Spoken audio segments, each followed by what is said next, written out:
Welcome to the Post Credits Podcast, where we talk about movies after the credits roll. My name is Jesse. I'm Max. I'm Logan. And I'm Zach. Welcome, Zach, to the podcast. Thank you. Yeah, the one and only ZDG Entertainment. Yes. Here Welcome to the in-house with podcast. us. That's right. We've got a new special guest after quite a while. Today, our podcast studio is ground zero for a brand new fungal outbreak that can only be contained by reviewing the brand new adaptation of David Koepp's debut novel, Cold Storage. All right, we better get on it then. Yes. This was adapted from David Koepp's debut novel, also called Cold Storage, and the screenplay was written by David Koepp. He was adapting his own novel. This movie made our most anticipated, and made mine specifically, near middle of the pack. And yeah, directed by Johnny Campbell, who I'm unfamiliar with as a director, and starring Joe Keery in his first role since the end of Stranger Things, Georgina Campbell, I believe in her first role since the end of Stranger Things, but I don't think it matters in her case, and Liam Neeson. Now what we'll see is how strange really were the things.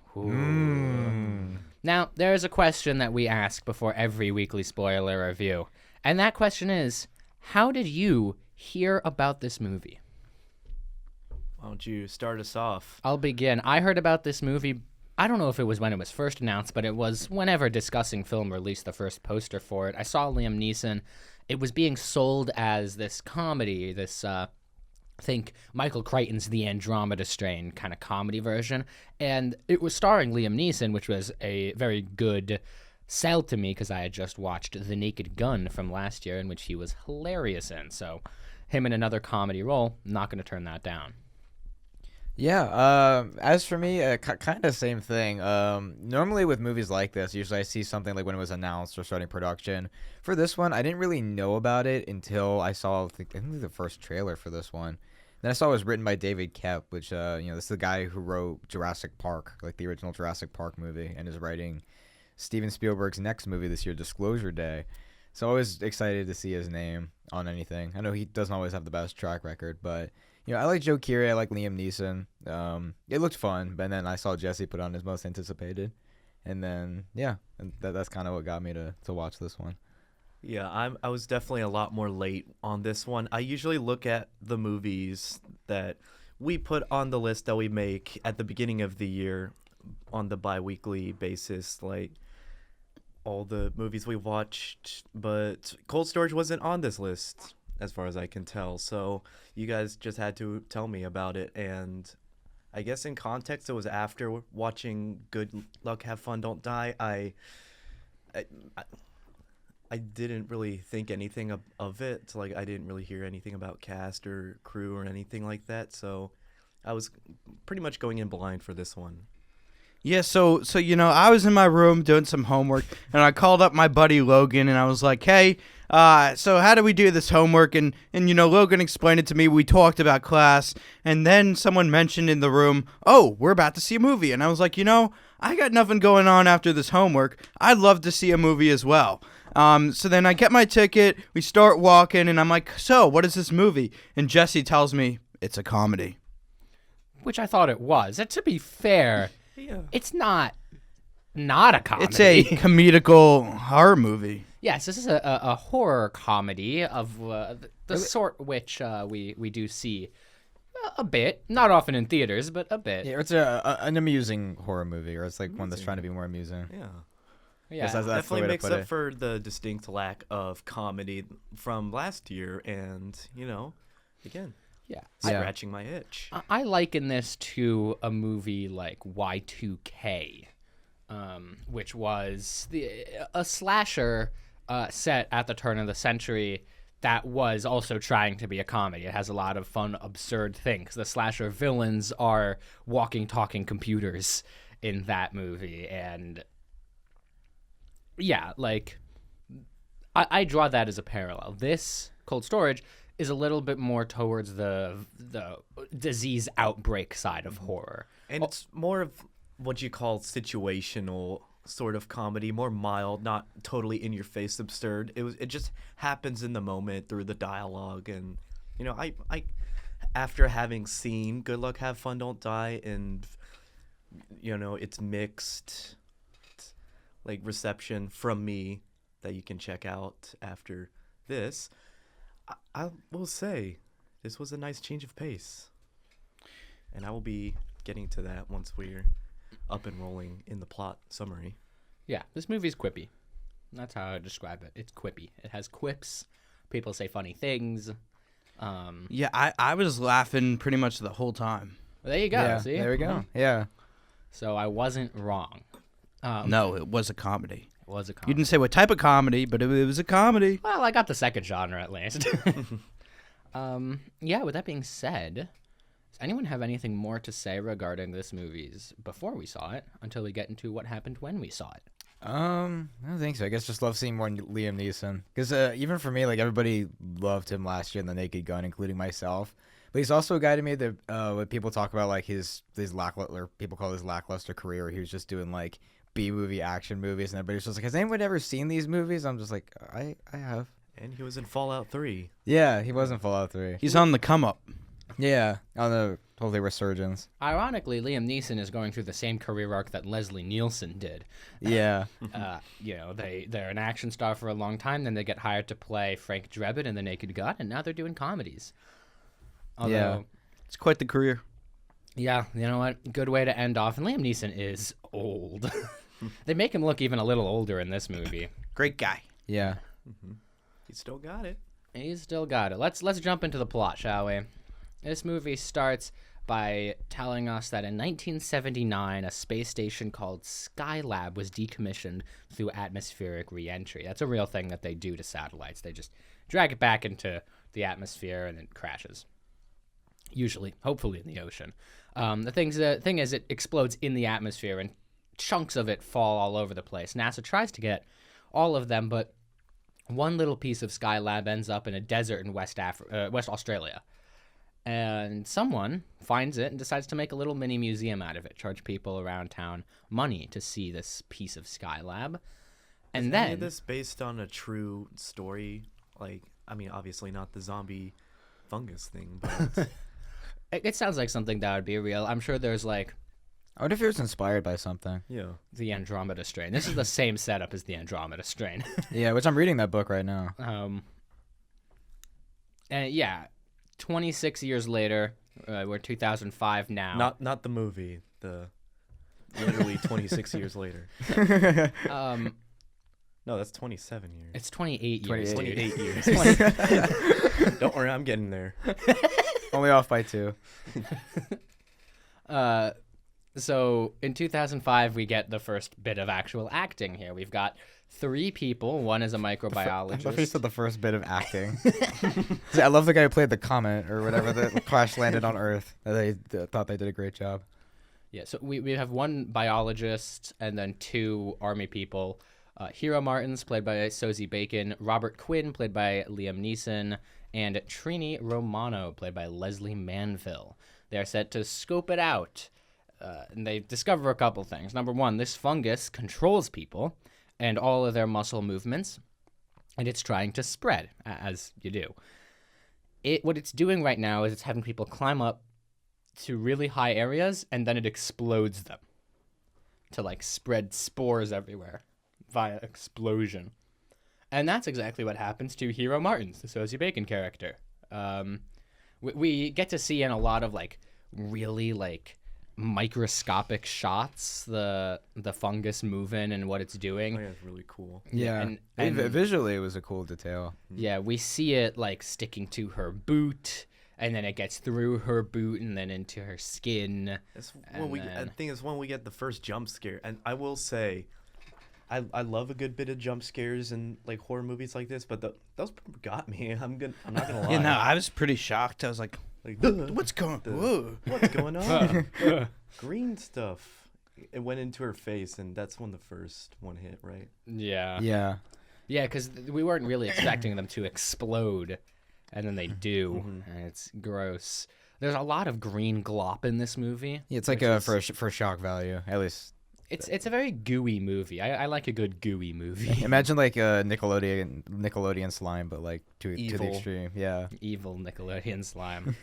From space. Ooh. Yeah, so she gets into her like Range Rover, whatever she's driving, and then slams into Liam Neeson's character. He doubles over. His back is broken at the lower level. I was kind of laughing at that point. Already. An old man has been hit by a car. It's like I was watching Some good GTA Live, you know? little bit. I saw that and I was like, Frank Drebin, no. His legs. And yeah, so she hits him with a car and then gets out and with her last vestiges of free will shoots herself. And the government shows up, they take the fungus, they put it in, wait for it, a vault in a government facility. I thought you were going to say. They put it in cold storage. Oh my God, wait, that's the title of the movie. Point. No. Everyone point to Jesse right now. Point. That's so rude. Yeah, the government then sells the facility to a self-storage company, you know, like Shred It, which is my favorite name for a storage company. In that storage company, we have a boss. His name is Griffin. He's played by Gavin Spokes, and he employs 2 employees to be nighttime guards working the night shift. These are Tea Cake Travis, played by Joe Keery. Tea Cake. His What a nickname. His nickname is Tea Cake, and the big reveal. TK. It sounds like a rapper name, you know? Like TK. Yeah. Yeah, and he does explain why he has that nickname, but much later in the movie. His real name is Travis. They refer to him as Travis.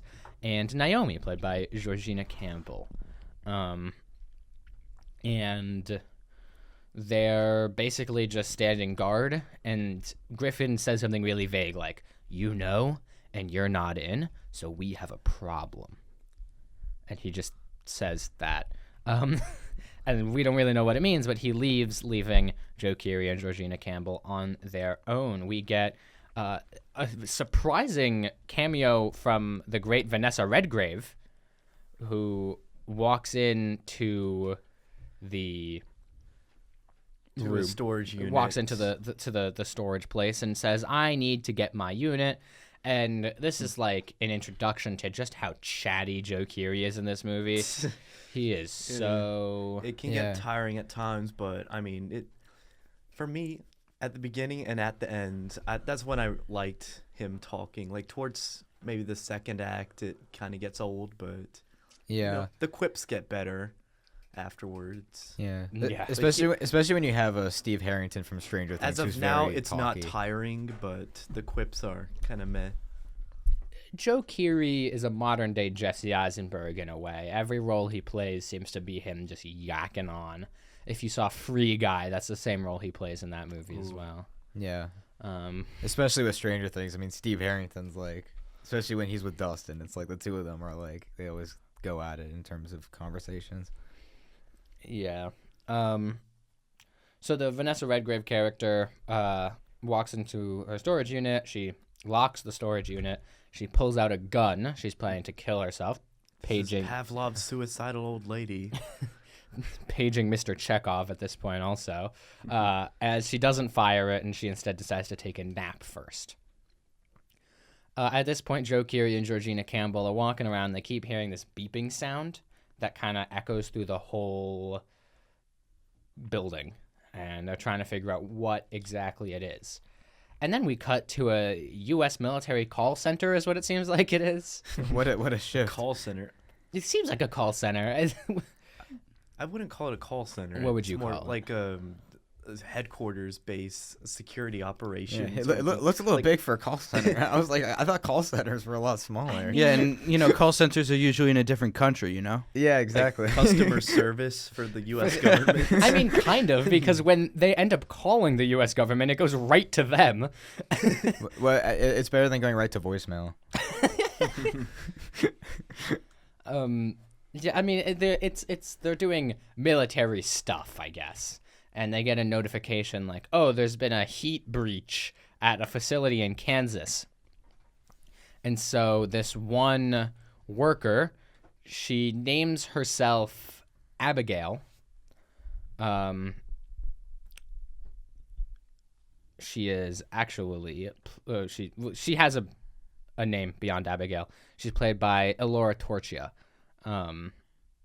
who played the Connie from Midsommar, which I thought she was actually really good in. Oh, really? Oh. Yeah. Because when I think about Midsommar, I think about Florence Pugh. Everyone thinks of Florence Pugh when they think about Midsommar, but she Yeah. played actually a pretty good role.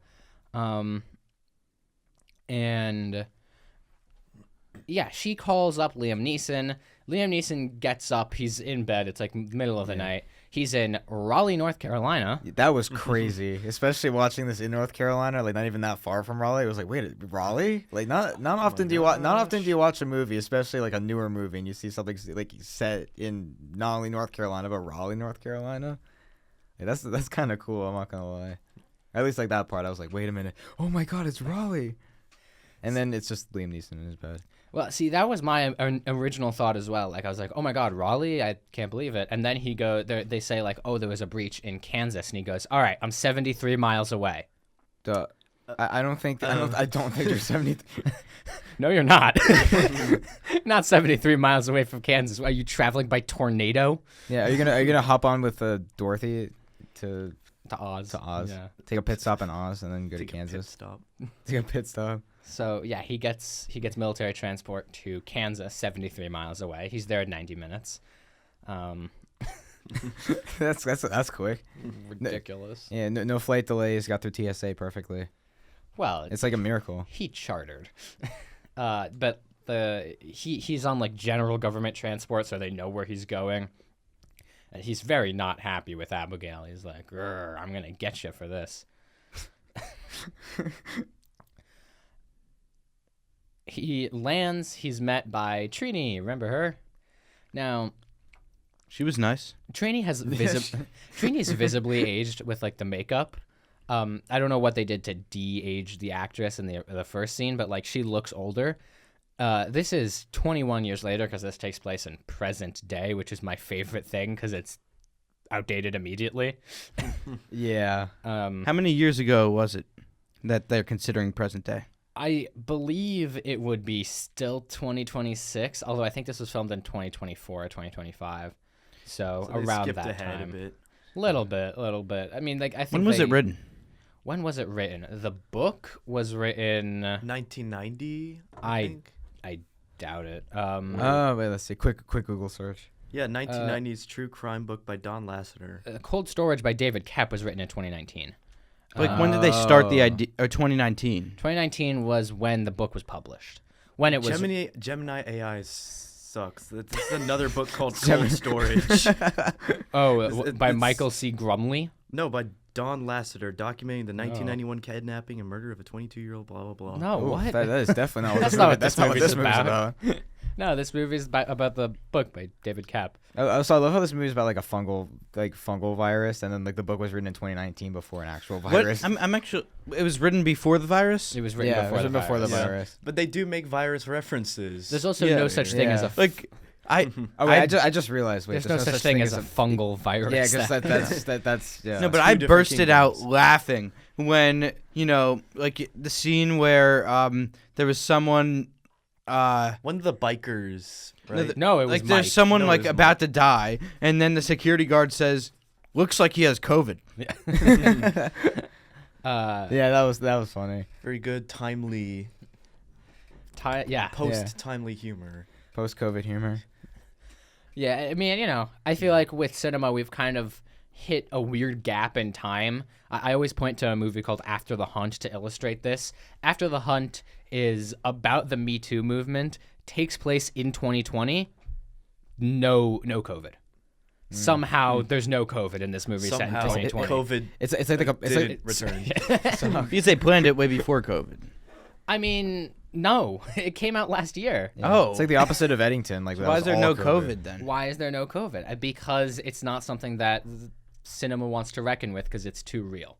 It's too real for all of us. Like, Or is it too happened soon? to all of us. Yeah. I don't think it's too soon because we still see movies about COVID, and we see movies about like Oh, yeah, I guess like Eddington and Eddington, Glass Onion was even earlier. yeah, Sick. Did you ever watch that movie? I did not watch Sick. It's a COVID slasher. For me, it was always a weird trope to go upon, like the COVID pandemic. It's such a worldwide known thing that for me, there's a little room to play around with and, have me satisfied to have that in it. But, that opinion can be different among Yeah, I mean, other like, people. I disagree. I think that recency has almost never been an issue with movies. They're always, like, if you look at World War II, they were making post-World War II movies in 1943. Wow. What a turnaround. Like, Not even. I a mean, they were turnaround. making World War II movies. It's during almost it. like Yeah. exactly. Like, Well, it's almost the like they knew Germans did, exactly but- what was Yeah. going to happen and when it was going to end. Like the movie producers had some in. I mean, at a certain point, the end of the war was a foregone conclusion. But even before that, people were making these war movies, like analyzing the current human condition. You skip forward, we were making 9/11 movies in the early 2000s. Were we? Yeah. Wow. Yeah. Yeah. What's that one called that Michael Bay did? 13 Hours. Michael Yeah, something Bay. like that. Yeah. And you skip even forward ahead when Reddit artificially inflated the GameStop stock price. A year later, we had a movie about it with Paul Dano. Oh yeah. I saw Dumb that Money. one. Dumb Money, yeah. Yeah. That was a good movie. You ever see the Blackberry movie? I have not seen the book. I've heard of it. I never got around to It's watching really good. Yeah, it. Yeah. And the thing with making movies so timely is that, and I think maybe that's some reason that a lot of popular movies are hesitant, is that you risk getting something wrong. Yeah. Take The Social Network. The Social Network, the place that it ends is halfway through the story of Facebook that we know now.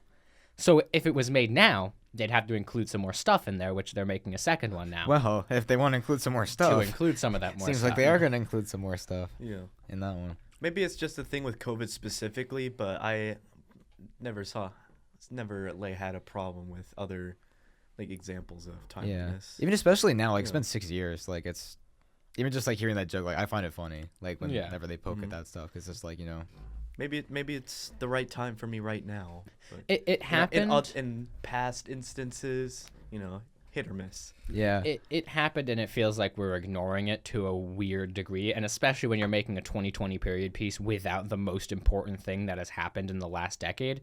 Like, I don't know, it doesn't read right. Yeah. But yeah, they do mention COVID here, and All that for all that for a joke that we won't get to for another like 20 minutes of runtime. right. So Slight foreshadowing. yeah, so as I was saying about Liam Neeson and Leslie Manville looks older when she comes back. Liam Neeson looked exactly as old as he is in that first scene, and it does not look like he's aged 21 years. he's just really good at aging, I guess. Yeah. Moisturizes, he uses face wash, he Yeah. Yeah. I mean, he's 73. He's not that old. I mean, he takes minoxidil. Yeah. I mean, If he's you- 7 years younger than our president. look, if he was 73 in 2005, he's 94 in 2026, and he doesn't look 94 in 2026. He looks He much looks younger. 73 in 2026. But regardless, we're off in the weeds. Travis, basically, he's met by Trini. They go to Trini's son's house to get some strange device MacGuffin thing. We'll see what that is a little later. Travis and Naomi they break through the wall to find what's making the beeping, and they narrow it down to this like vault where they're keeping the fungus. We know they're keeping the fungus there, and when they actually get to the vault, there's a rat king, which is just one of nature's most horrifying creations. If you don't know what a rat king is, it is when you get multiple When you rats. take rats, and here's you- the recipe for a rat king. Like Ratatouille. One serving, 5 rats, and Tie up the and a tails. Boy Scout's knowledge of knots. Because if you tie the tails together, they start acting like one organism. Oh my god, it is horrifying. There's a really, really good rat king in I don't remember if it was. It might have been both. Together or Begonia. One of those two movies Don't has get me started about Begonia. One of those two movies has a rat king, and it's scary as. It's horrifying. Yeah, was it I together? think it is Begonia. Begonia might have also had a rat king. I feel like Yes. I feel like it also had a rat king, but I think Together had a rat king.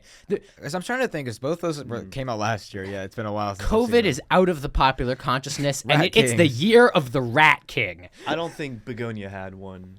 Just wait till I a think it's disease Off of gets started from rats. Last time that happened, it didn't turn out well for us. So yeah, there's a rat king that's covered in weird goop.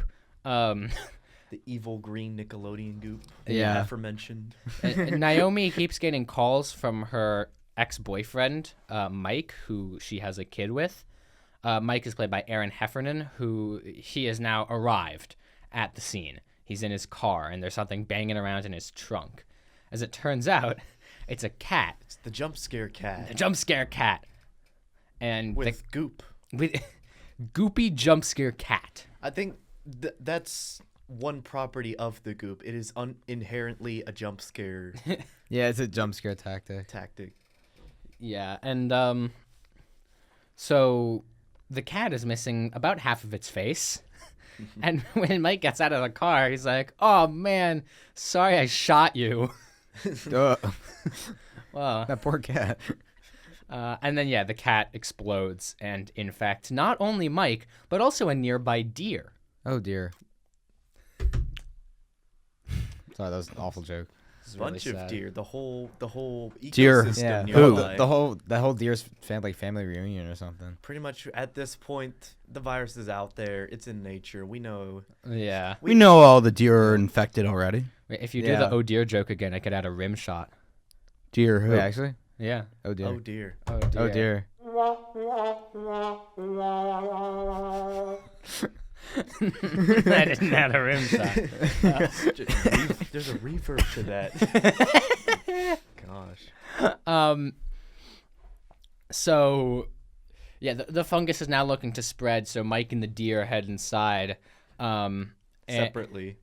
yeah. Oh. Well, no. Nope. Yeah. I won't say it this time. Yeah, Mike and the deer enter. They split ways. That's what I was trying to They say. part way. Yeah, they split up to find Naomi. Mike is yelling, "Naomi, Naomi," and the deer is yelling, "Meh." Why did it turn into a sheep? Because I can't do it. What is it? What do deer sound like? Give me your best deer. Like, Yeah, this is my deer impression.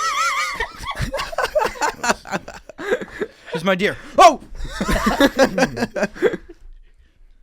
Yeah, I can do a deer in headlights impression. I could do a That's deer my deer in roadkill headlights impression. there it is. There we go. Um.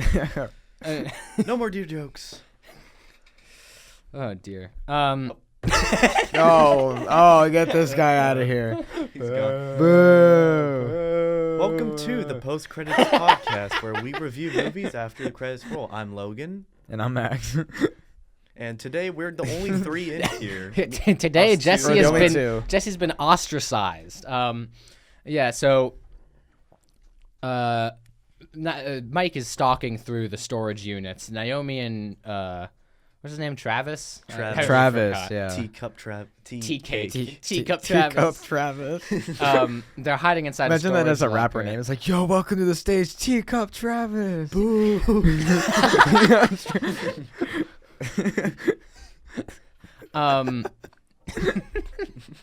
But Georgina Campbell actually asked him something like, "Why do you talk like that?" And he's like what?" And she says, "Oh, like you're from the hood." Duh. He does not. He does not sound like he's from the hood. He sounds like a white guy trying to be sounds- from the He hood. sounds like he came straight out of a gated community. You can't tell me that he sounds like he's from the hood. Well, I mean, that was Ice Cube's lesser known song. Ice Cube. Straight out of a gated gated community. In Martha's Vineyard, Massachusetts. Straight out of Martha's Vineyard.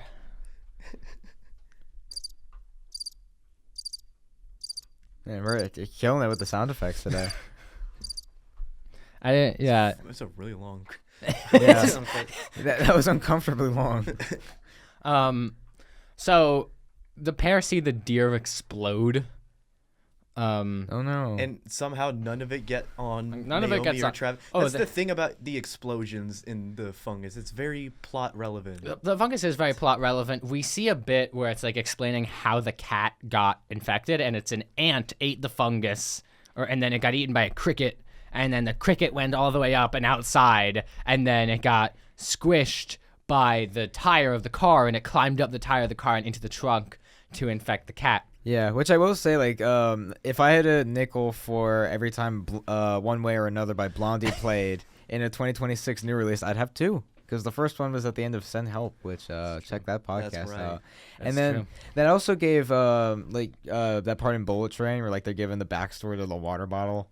Like That when is right. Yeah. That kind of that's kind of what it reminded me of because I thought that bit was really funny and I thought it worked well in this movie as well. Just kind of seeing like from an ant to a roach to the cat. I Although always love a bit of like from here to there. Uh-huh. Yeah, the song choice is fun. I mean, it's a song I'm sure many of us have heard many times, but Although I That will, we can't play on the podcast right yeah, now. So for obvious reasons.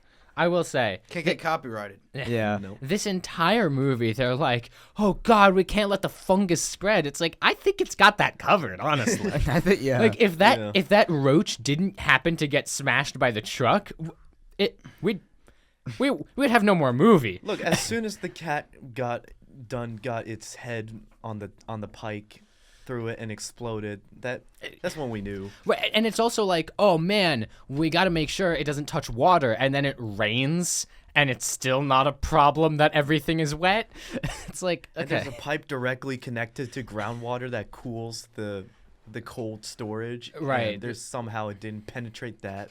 no, But it did penetrate everything else. it can't break through piping. Only other metal. Only plot less relevant. metal. Yeah. So yeah, Travis and Naomi hide inside a storage locker. They call the Liam Neeson character. Liam Neeson's like, "Stay put. You're gonna be all right." And then they hang up, and he's like, "They're gonna die." And then, so they're hiding in the storage locker while Mike is stalking around outside. And then Griffin shows back up. Remember that plot from earlier where he said that you're out and you're not in, and but you're in and you're not? And well, he's back with his crew of the diverse biker gangs. All right. All right. Yeah, he's got Griffin, big burly muscle man, token female, Token black female. Yeah, a guy and a medical doctor. yeah, a guy in a leather jacket. Because why not? Well, they're all in leather jackets. Yeah. Well, what? Yeah. One time I met someone named Token. Really? Wait, From really? South Park. Like South Park. He lived in Colorado. Drop his full social security number on the podcast. 1974264567881. Oh no, we can't say that on the show. Yeah, so Griffin shows up with his buddies to steal a bunch of 70-inch TVs with the curved screen. HDR. The most like random product placement. It's like we gotta steal these TVs, and then they're We like, have to steal the we get, like, Samsung smart full, We get like the TVs. full like interior of that storage unit, and then they're like carefully passing the TVs along as they're pulling them out. Like fully in frame. Yeah.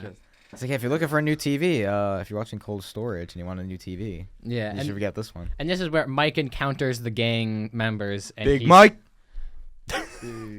and he says, he's there. He looks like a zombie. He's awful.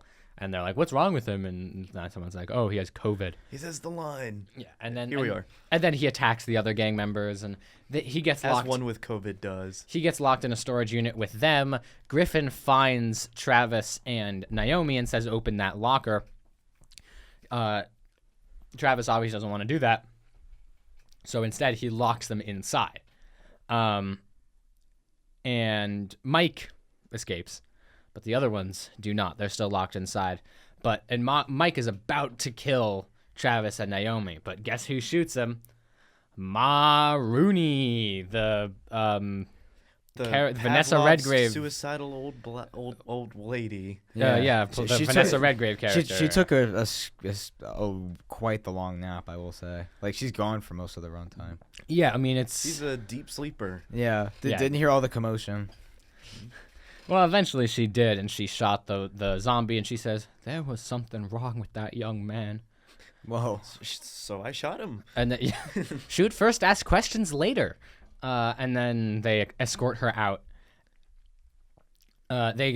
Travis and Naomi go outside. Meanwhile, Griffin is trying to get his gang members out. They have a key, and they slide him the key under the door, and he lets them out. They seem pretty friendly. They don't immediately go for him because he's going to lead them out. And if they lead him out, they get into their pickup truck. And then zombies in a pickup truck. Who knows what happens after that? Robert meets Travis and Naomi, gives them the device, which is a bomb.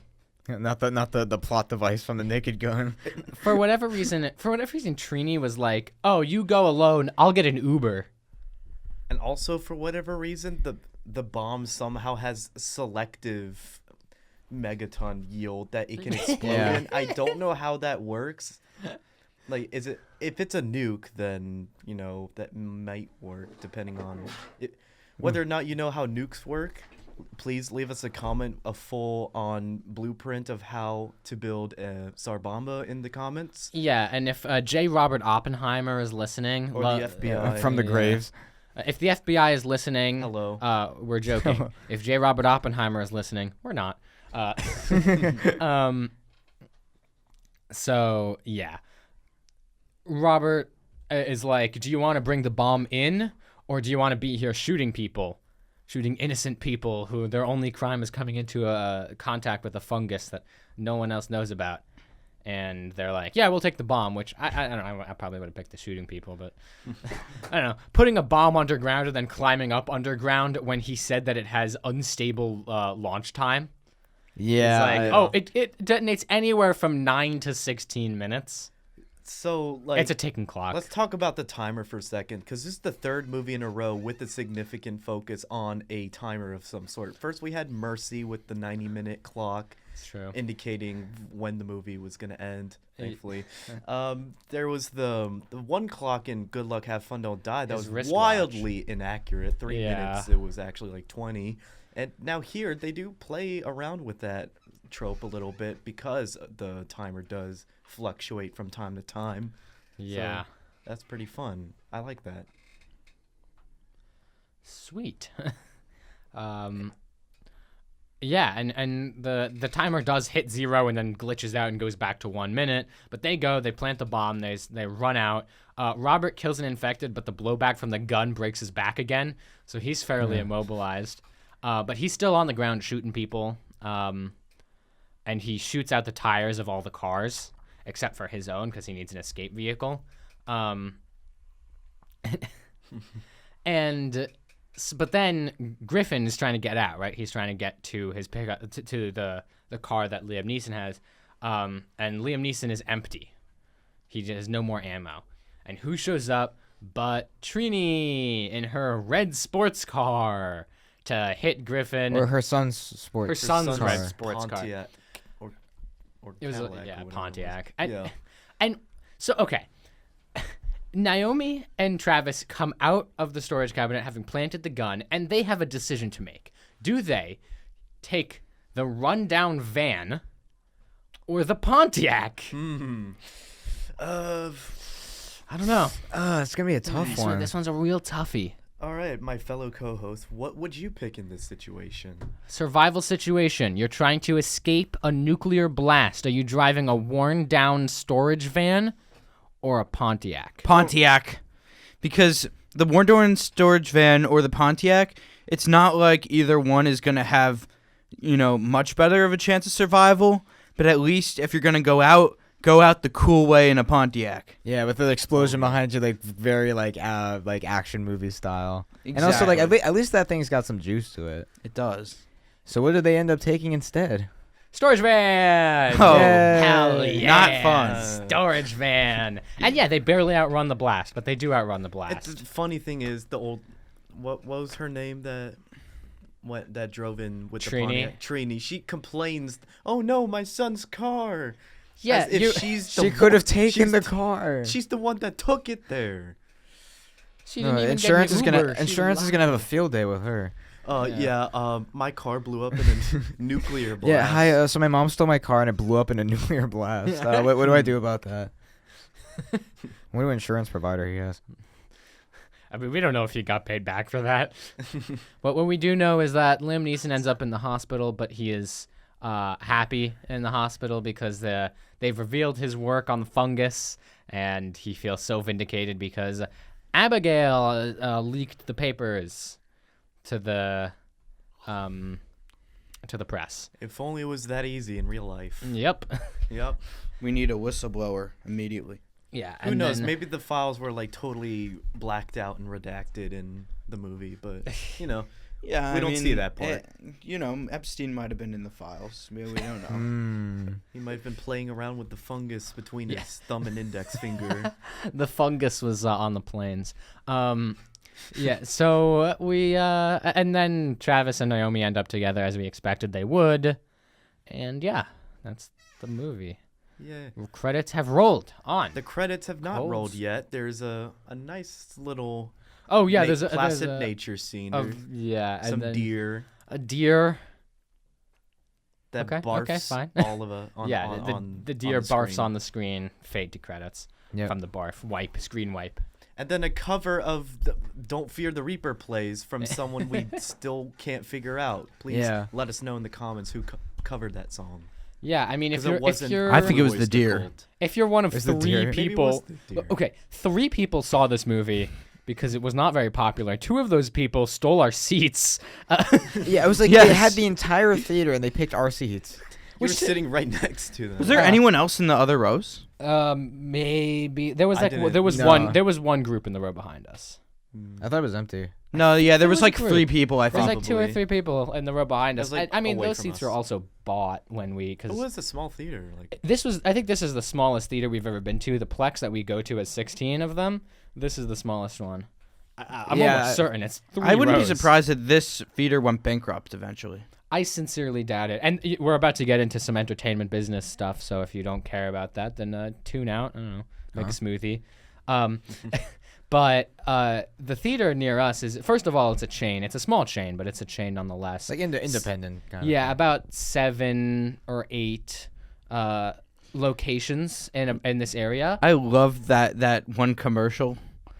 Yeah. Oh my God, the Screen Ears commercial. Oh my god, the screen. The da- QR code da- doesn't da- even work. The da- QR code does not work. I've tried it. It does not work. Bum, bum, bum, bum, bum. So- the but I- M&M's no, commercial, no, the Cadillac commercial, I- all the classics. the Carnival Carnival is calling. I think the The biggest one trailer. the biggest way that this theater is staying in business is being the only movie theater in a 25-mile radius of a college.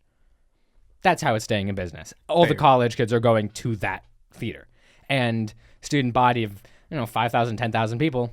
You got people coming to the theater, And you also got the people of Burlington.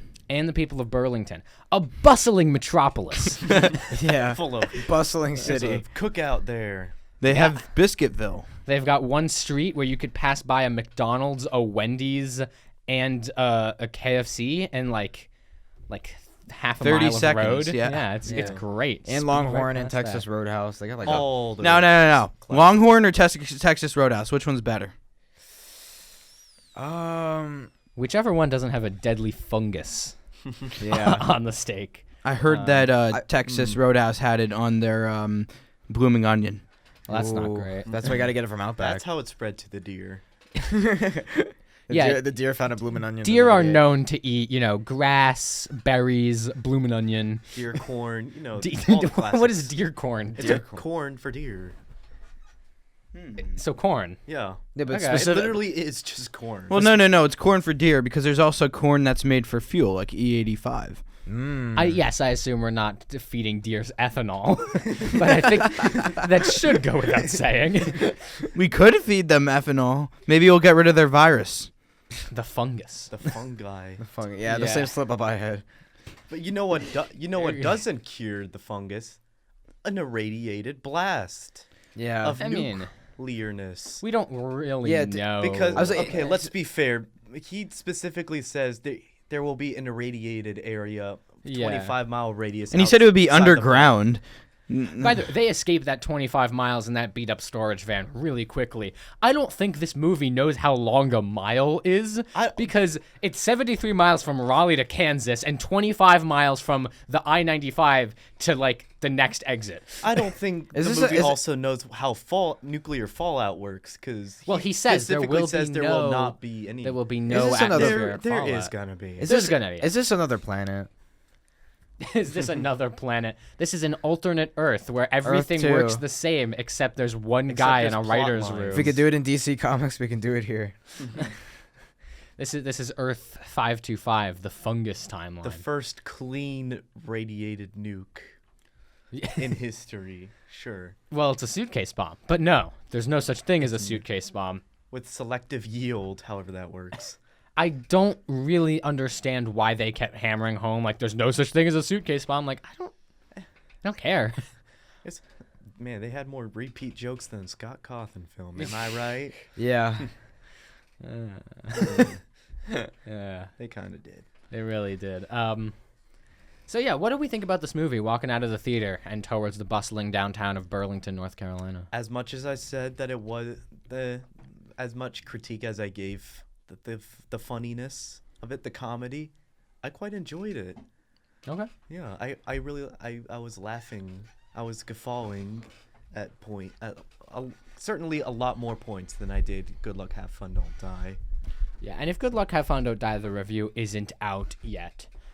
This serves as a little teaser for what we thought about that movie. Yeah. Unless you step it up and just upload it before All right, this. calm down. My bad. I Yeah. quite enjoyed it myself, and my opinion might be a little biased because I laugh when old people get hurt. But It's pretty funny. When they fall down the stairs and go, life alert! Life alert! It's like that one bit from Scary. Help! I followed it. I can't get up. It's like that one bit from Scary Movie when like the killer's chasing what's her name? was it an The old lead lady? actress from Scary Movie. What's Anna her name? Faris? Anna Faris, yeah. Where like the killer's chasing Anna Faris up the stairs, like she throws like a vase at him, and then throws a bike, and then throws grandma down the stairs, Yeah. and then a piano that also hits grandma. If you were listening with headphones during that segment, you're now about as deaf as Grandma. You get This the immersive experience on this podcast. Sorry, I had a little too close. audio-only podcast that makes you deaf has been brought to you by Us. Us. Yeah, we don't We're have that Specifically. fancy. And Dear Corn. Don't forget your ethanol. Sponsored by Deer Corn. All right. I also quite enjoyed this movie. It wasn't funny. I'm just gonna go out and say it. I agree. Didn't laugh. Did not laugh. Yeah, But I didn't think it was funny at all. Maybe one or two lines. I was like, that's about it. I'm glad it doesn't take itself too seriously, and it is a little bit of it's a little silly, but it's not really much more than that. It's just lighthearted, I think, in most instances. Mild. There's certain mild. I don't know how it's rated R, honestly. Is it really rated R? Yes. Really, I thought it was. Rated R for It felt like a glop and PG-13. slime. Yeah, I could have sworn this was a PG-13 movie. I you're- did too. I didn't even know that. Yeah, because what- the gore in it's green, like it's like Yeah, it is- slime. it is almost. I rated definitely R. think a 13-year-old could see it. Yeah, if you're 13 and you're listening to this podcast, you can see this movie. You could get off because we're going to say a lot of bad words in about 5 seconds. 'Cause that'll get them all off, right? Yeah. You 13-year-olds hate saying bad words. Until they get to middle school. Or Cut it out. That shit was fucking awesome. yeah, or at least when they start, because They'll just curse, say fuck, fuck, fuck. yeah. The second you step foot in the middle school, Press it's the like button. Press the button. What are we buttoning? With the beep beep beep and the. Oh. Yeah, no, because so. So Max, what'd you think? I thought this movie was fine. I mean, it wasn't.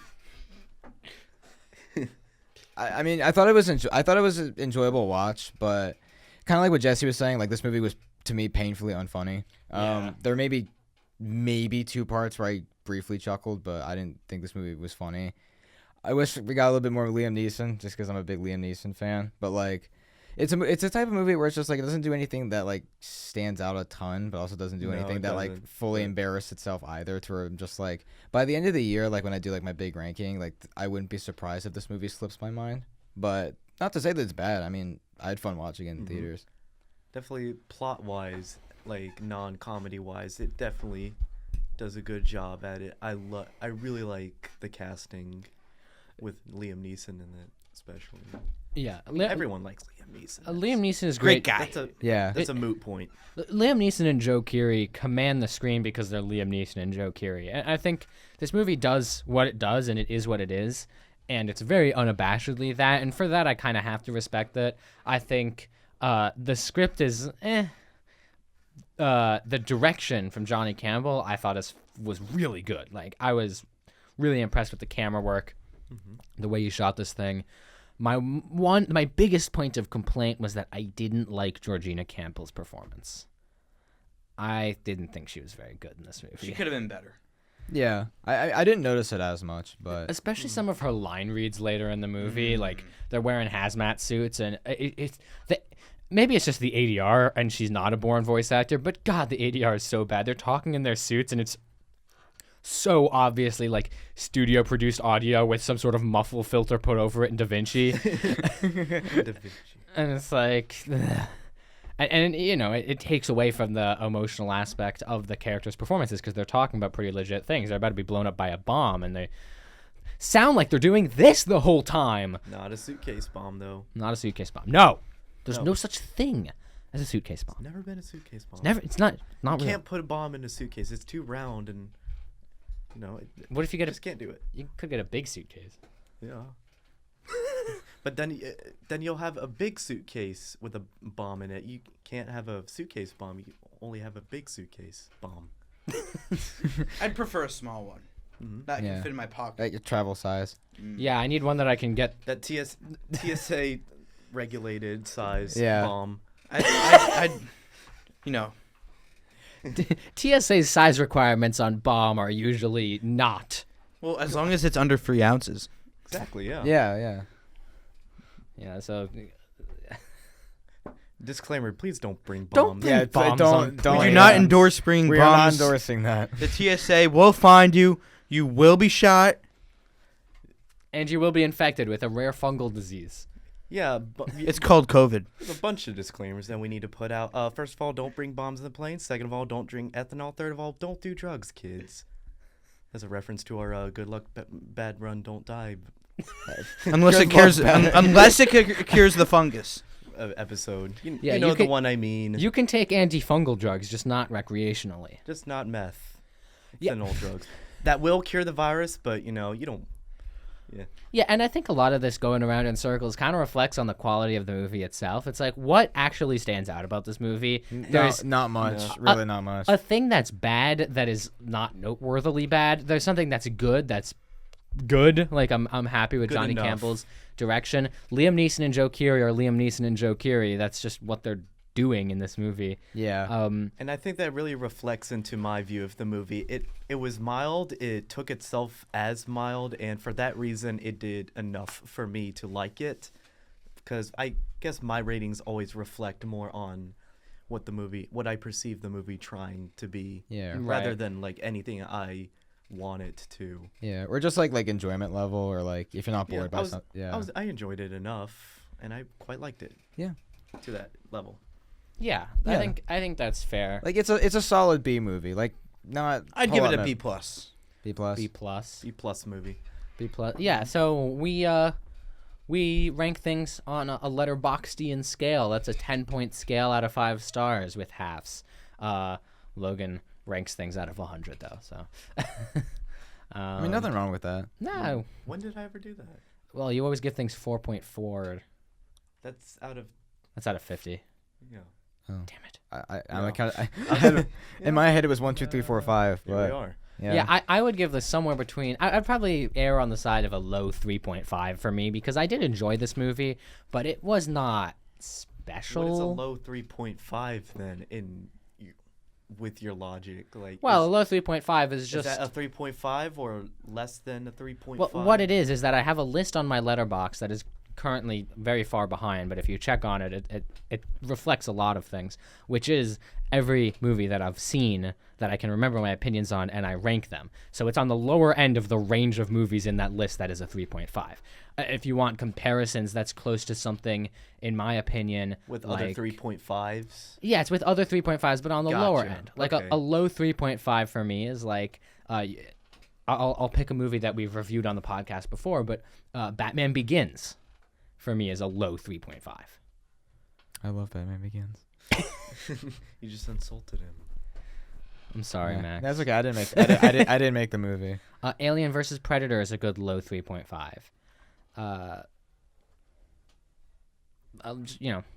The Accountant, good low 3.5.